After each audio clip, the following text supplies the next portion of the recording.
Hey everyone, this is Leo from Practical Data Training, and today we're going to learn how to track the history of database records in a data warehouse. Now the method we're going to use doesn't necessarily follow industry best practices, and it doesn't solve every problem, but its simplicity is really compelling. Business users generally like the results, and furthermore, you'll find this in the industry. It's quite common. So let's dive in. Imagine we own a website and we need to track bugs on that website. We've created a tool and it's pretty simple. The business process is simply that a customer reports a bug, the bug is assigned to someone, they start working on it, and they fix it. Eventually we notify the customer. So the bug will go from a status of new to assigned to working to closed. And that's about it. Now a database for this might look something like this. We have a bugs table with an ID, title, and create date. And then we have some foreign keys referencing a component, status, and a user who it's assigned to. Now the problem we want to solve is our business users need to track a bug's life cycle. They need to know about any changes that have been made to the bug. And in this database, when the status changes, we don't see any history. We don't know what status it had before. So we're going to create a history table. And to show that, let's go back in time. We're going to go back to January 2nd, 2020. And at this point, we don't have any bugs.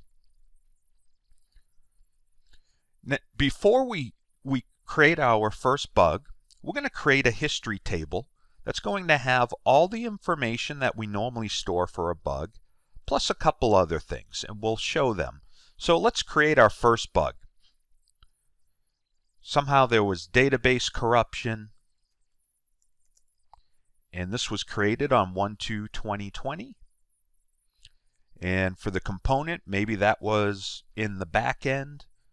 The status is new. Status of 1 will be new.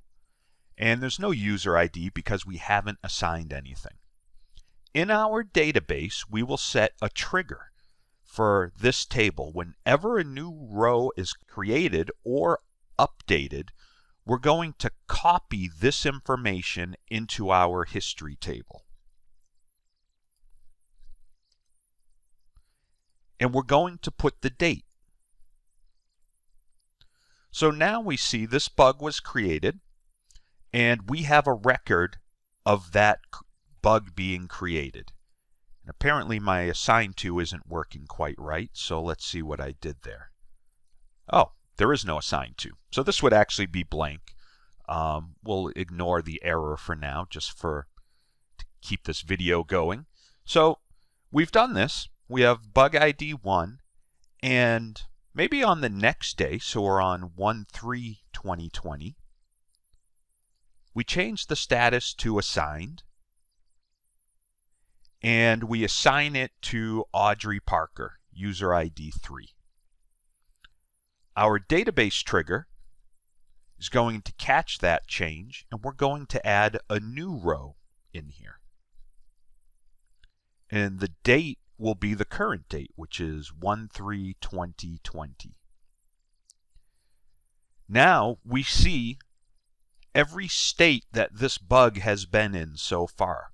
It was in a new state, it's then been in an assigned state, and we see who it's assigned to.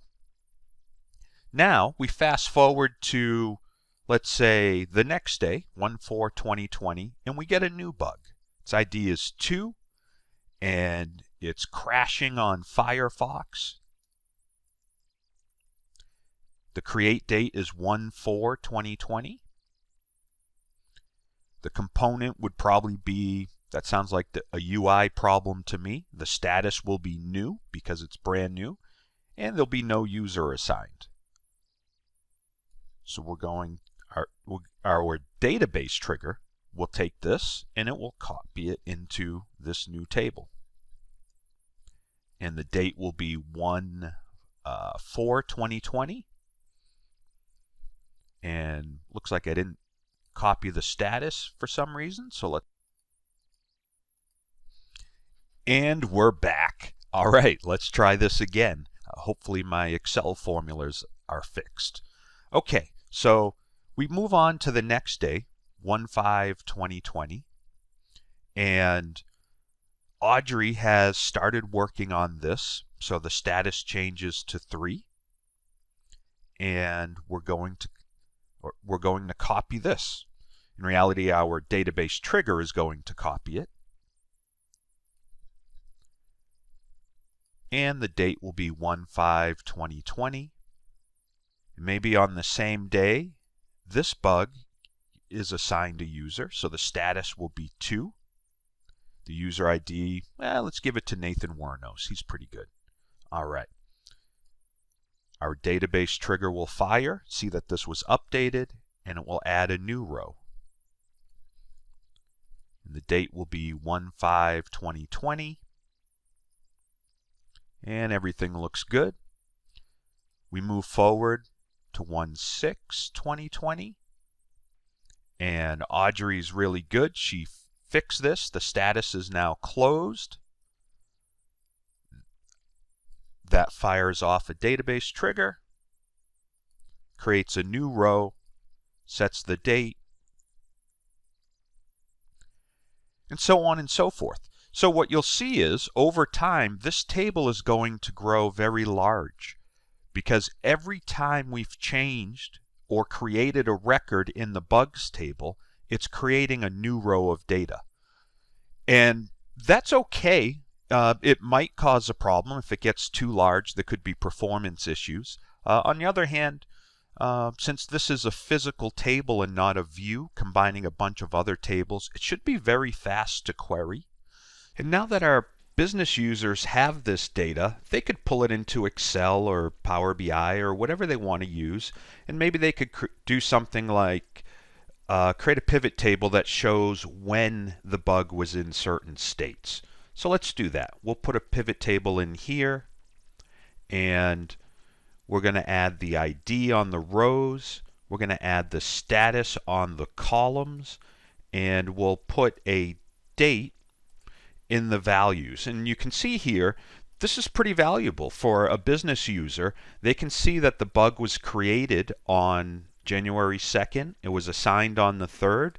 They didn't start working on it until the 5th, and it was closed on the 6th. And they would probably get rid of these grand totals since they don't make sense, but you can see how this can be valuable for them. So even though this isn't the best practice in the industry, it's very common, and it provides a lot of value without a lot of work. In essence, all you need to do is create a table and a database trigger, and this will remain updated forever, as long as your database is running. Hope this helps, and let me know in the comments if you have any questions.